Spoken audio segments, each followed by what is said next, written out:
call to order the meeting of the Portsmouth Community Broadband Network Authority. Madam Secretary, will you call the roll? Yes, ma'am. Mr. Barnes, Mr. Battle, Mr. Mayor Glover, Here.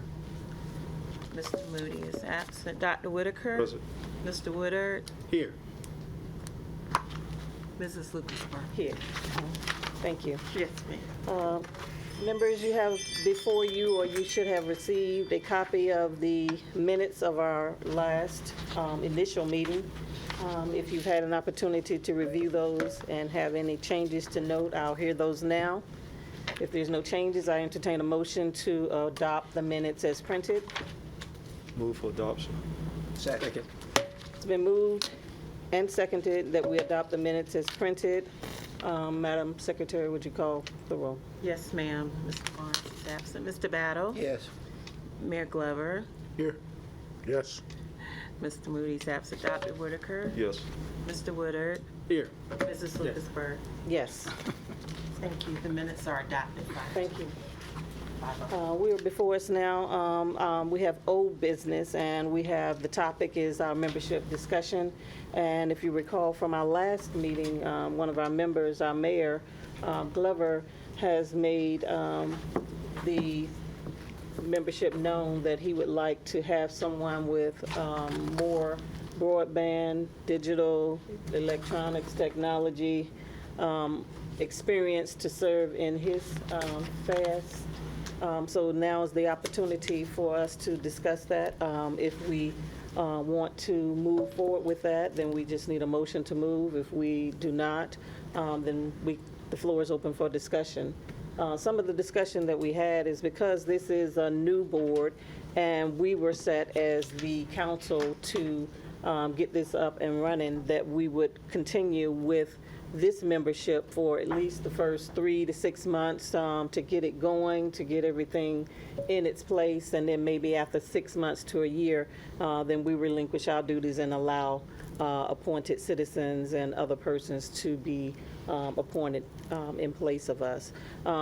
Suggestions was that maybe not having council members serve with community citizens due to the fact that there could possibly be some misinterpretations of our power as elected officials and us appointing them, then who has the authority to rule over in the board, even though we have bylaws. So the floor is open for discussion. So I'll hear from you and then we'll move forward with our discussion action. Dr. Whitaker. Yeah, I think that since it's in its infancy stage, that it should remain with council at this point, and if that's some consideration further down the line, but at least right now that it should stay amongst council. Mr. Battle. I would concur because there's so many vital things that will be voting on, will be persuading the 5-panel board to see it our way. So we're going to take the rap for it. So I think we need to be there to make sure that Portsmouth gets as much as it can in all aspects of the usage and distribution and the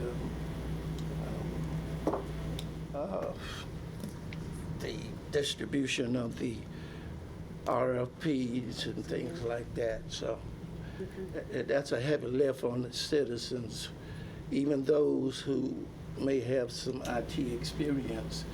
There are things deeper than that we're dealing with here. Thank you. Is there any other discussion? Yeah, my stand is still the same as well. I think council should continue to, operate this board in such as, like I say, infancy stage. Pretty much, I don't think a membership of our community is off the table, but as of right now, though, pretty much there is some legal things that we must all understand ourselves with. The board being funded and how we be able to repay ourselves back. So until we get all that stuff under wraps, I think that we should go ahead and continue to serve on our own board as directors and chairman. Thank you for those comments. Mayor. Madam Chair, Mayor. I'd like to ask a question, if I could, of the city attorney. In past, when we have appointed boards and commissions and authorities, was that under the same process, under the same guise, where the council would then be the initial group that ran the authority, perhaps, and then we transferred it to a citizen body or otherwise? Has there ever been a situation like that, to your knowledge? Not to my knowledge.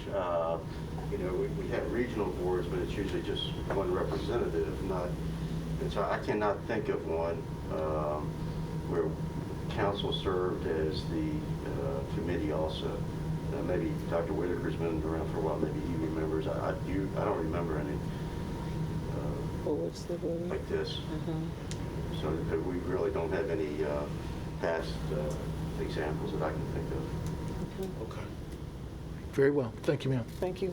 All right, we've had our discussion. I don't think this is called for a vote. We just pretty much needed a consensus of where everybody was so that we would know how to continue with the board as it is. And just for, we've heard the comments, but just for my consensus, everyone who's in favor for it remaining the council board, just let it known, okay? And one opposed. Okay. All right, thank you for that discussion. We'll move into our next agenda item, which is our closed session, and there is a closed meeting motion. If I could have someone to motion and someone to second. I move to go into closed meeting pursuant to Virginia Code subsection 2.23711A.6, discussion of consideration of the investment of public funds where competition or bargaining is involved, and 2.2-3711A.33, discussion by a local authority created and in accordance with the Virginia Wireless Service Authority Act of confidential proprietary information and trade secrets, specifically regarding marketing, market rate, pricing, and pursuant to Virginia Code subsection 2.2-3711A.8 for the purpose of consultation with legal counsel employed by the city regarding specific legal matters regarding the provision of legal advice, specifically regarding fiber leases. Is there a second? Second. It's been moved in second. Madam Secretary, would you call the roll? Yes, ma'am. Mr. Barnes is absent. Mr. Battle? Yes. Mayor Glover? He's absent. Dr. Whitaker? Yes. Mr. Woodard? Yes. Mrs. Lucasberg? Yes. We're in closed session. If you all would. 8th at 4 o'clock. But we do have two public speakers that we will hear to. You will have 3 minutes to present your information. And our first public speaker is Dr. Johnny Garcia from Simmons. Is he still here? Okay, here you are. You can go to the podium.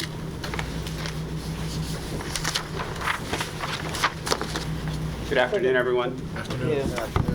So I don't know how much you're aware of what I'm doing in the city of Portsmouth, but this broadband authority is very important to my business. And why is that so? Because I'm building a $25 million hyperscale data center in what was the old Myers Tobacco facility.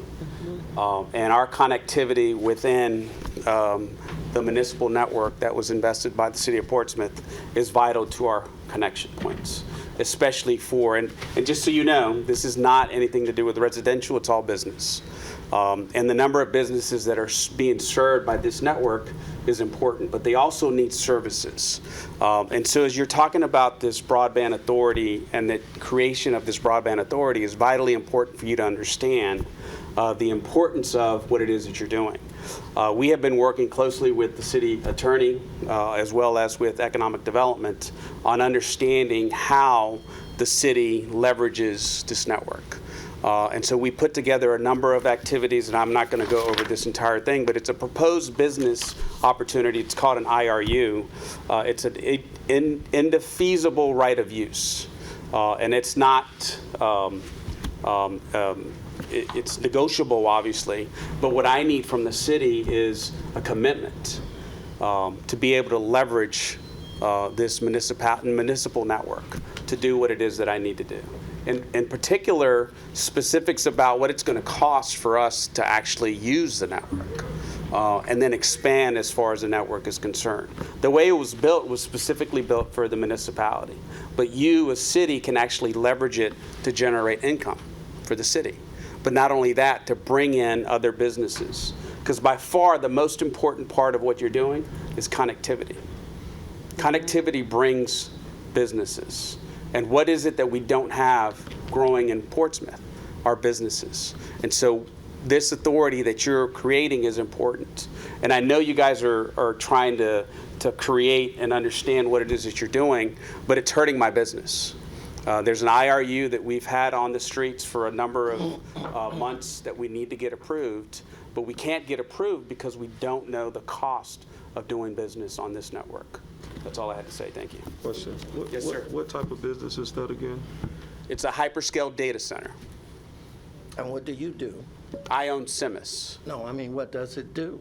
What does it do? You said hypersonic data. It's a hyperscale data center, so it provides services for storage, for network, for infrastructure. So the network that y'all put in, it requires it to be lit. Because currently, right now, it's just dark fiber. And do you know what dark fiber means? Yes, There's nothing there. right. Well, you got to light it up. But what I wanted to know was what you do. You were saying, I do this. That's all I want to know. Yes, sir. You're the businessman. What services are you providing? I'm providing lit services, network services, storage services. From our fiber network. Your fiber network just makes the connection points. How many people do you employ? I mean, I own Simis, so I currently have a couple of hundred employees in Portsmouth now. And so we purchased the old Myers and Tobacco building, and it's actually a historical preservation project. Right, So it's going to look like what it did in the 40s and 50s, but on the inside, it's a hyperscale data center. And it's a $35 million investment on my part. And there's a number of customers that are waiting for us to come on station, but I need to understand, and that's what this IRU and the city attorney and they've looked at what we're proposing, but we need to get something done. Basically, construction is stopped until I can get an IRU to understand how we do. How we work together to make this happen. And this is new to you guys. So you don't go at it haphazardly, you go at it smartly. And so how do you do it smartly? Is you work with industry. Because most municipality networks or most networks aren't owned by a city government. Most of them are owned by a commercial entity, and they understand how to run it. So having someone on this authority that knows how to do this, and I know Daniel a little bit about it, but he's never actually ran a network of 55 miles and 100 or 288 strands of fiber. It's an asset. It's an Mr. asset. Garcia, would this allow you an opportunity to sublease to other entities once you have what you need? Yeah, through it's your called IRA? co-location. So basically, we will bring in customers, all different types of customers in, and they will leverage our resource, along with connectivity to other municipalities, other services. You know, the big one is Amazon. We didn't get Amazon, but we can get some of that Amazon business from Suffolk into Portsmouth. Thank you. Connectivity. Yes, sir. Question? Yeah, I think I'm familiar with this Vice Mayor? project too. How many? Yes. Okay. How many employees actually be working at that particular data center? Yeah. So. I know you man 100. But I mean, that's the employees, other but- businesses that we do, but it'll be about 25. Right, 25. And I mean, these are high-paying, extremely high-paying jobs. At that location, it'd be At 25 that location. employees. 24/7 operations. We'll have emergency operations capabilities in case things go down. And I'll be honest with you, our biggest customer will be the Port of Virginia, because they have inadequate facilities at the port, and so we're investing in that. The offshore wind projects are going to have a huge need for data, and they can have it right here in Portsmouth. This is a big deal, guys, and I've been working on this for 7 years, and we're this close to executing this, but I really need to get this IRU signed and an understanding of what it's going to cost me to connect to the network. Thank you. Well, I appreciate. Yes, sir. I appreciate you mentioning what the urgency is, and I really would want to work with you on this effort. But it's just like you said, we're in the embryonic stages, and it's certain things that we want to know about this ring and about, like, you're insisting on an IRU, and we don't want, well, 1/7 of the council at this point don't want something that we're tied into if it's not profitable. We want the flexibility. The 1/7 would want the flexibility to be able to keep up with, say, 2 years from now, if expenses go up. You know, these are the things that I'm looking at because, like I said, we're new and we could end up paying for broadband and not making anything off of it. But I do recall, and when all this started, because I was part of, when, and I'm sorry I'm taking up all this time, but it's good for y'all to ask these We questions. do have a public meeting, we have to, but we will, With yes. Mr. Rowe, when he was city manager and then mayor, was the idea of why we would do this. Is connectivity was so vitally important. But you also got to understand is how do you pay back that investment? I'm that payback of that investment. I'm going to bring in customers that you're going to charge me for to use this network to get that money back. And if you can understand how broadband works and network infrastructure, it's the highest paying per capita business in the entire earth. And not only that is we're also working in Virginia Beach for their undersea cables, and we're going to own that facility. So we're going to connect those undersea cables to Portsmouth. Portsmouth will be the backup for what we're doing in Virginia Beach. It's a big deal. Thank you so much. It's a $150 million investment, just so y'all know. Is this your first data center right here? I manage and run data centers for the federal government. Gotcha. This is the first one that I would own. Right. Mexican man, Mexican kid owning $150 million asset. Yeah. It's pretty big. This is a multi-billion-dollar business. Understood. And why am I doing it in Portsmouth? Because first, it's needed in Portsmouth. That's right. It's needed in Portsmouth, and we need to do this in Portsmouth. But the service area is right smack dab in the middle of the 757. Correct. And there's nothing like this anywhere else in the 757. We'd be the first. Thank you, Mr. Garcia. thank We have one more speaker, and Sorry. you all are welcome to speak to him offline, and he will come back to a future meeting if we need. We have one more speaker, Ms. Donna Sy. You have 3 minutes to present. And we're over time. Okay. I'll be short. Donna Sy, and I live in Portsmouth. Thank God I talked to Johnny Garcia, cowboy from the West. Well, he's really not. But I just want to say, because he explained to me out in the foyer there what's going on that I did not get at City Council. So I just want to tell you that we need an education so everyday people like me know what's going on so we can trust y'all. Thanks. Thank you, ma'am. All right. That concludes our speakers, and that concludes our agenda. Is there a motion for adjournment? Move for adjournment. Second. All right. We don't need a roll call. We are adjourned. Okay. Thank you all. Next meeting, March 8th. We'll convene for the work session in about.